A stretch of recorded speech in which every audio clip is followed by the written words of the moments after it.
बच्चों, मैं आपको मुद्रा एवं साख के बारे में बता रहा था। इसमें मैंने मुद्रा की सारी विशेषताएं, सारी बातें आपको बता दी थी। अब साख के बारे में बताना है। ये जो शब्द है साख, साख का मतलब होता है अंग्रेजी में गारंटी। जैसे हम किसी से कोई सामान लेते हैं तो उसको बदले में गारंटी देते हैं कि हम इतने समय में आपको ये वस्तु वापस कर देंगे, और या तो वापस नहीं कर पाए तो इसके बदले में हम आपको इतनी मूल्य का सामान देंगे। इसी को हम कहते हैं साख या गारंटी। साख ऋण के अंतर्गत ऋणदाता कर्जदार को धन देता है तथा बदले में भुगतान का वादा लेता है। हमारे अर्थव्यवस्था में साख का क्या मतलब होता है कि कोई भी व्यक्ति आपको ऋण देता है और बदले में वो वादा लेता है कि इतने समय के बाद हम विद ब्याज आपको सारा भुगतान करेंगे।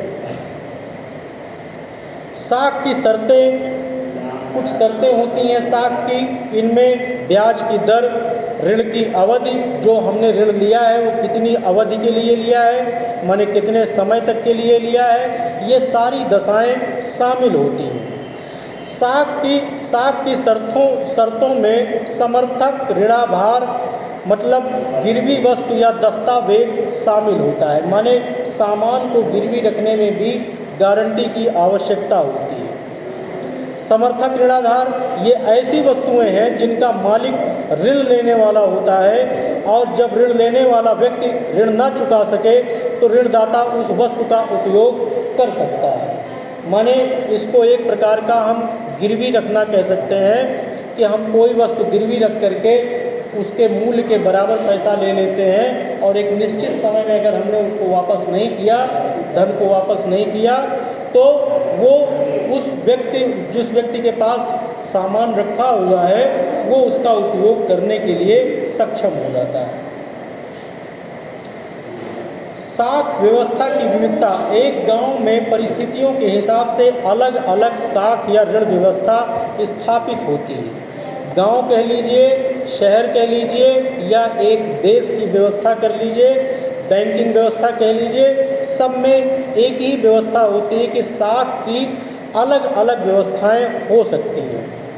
जैसे गांव का अगर हम उदाहरण लें तो छोटे किसान साहूकारों से उच्च दर पर ऋण लेकर कर्ज जाल में फंस जाते हैं। माने जो छोटे किसान हैं उनके पास खेती करने के लिए पैसे नहीं होते, ऐसे में वो साहूकारों से बड़ी भयंकर ब्याज की दर पर रुपया उधार ले लेते हैं, और फिर ब्याज पर ब्याज चलने लगता है और वो कर्ज के जाल में फंसते चले जाते हैं। किसान व्यापारियों से भी कम दर पर ऋण लेता है, इसके बदले व्यापारी कम कीमत पर किसानों से फसल खरीदता है, और जब कीमतें उच्च होती हैं तब बेचता है। मध्यम और बड़े किसान सुविधा के अनुसार कम दर पर बैंकों से ऋण लेते हैं।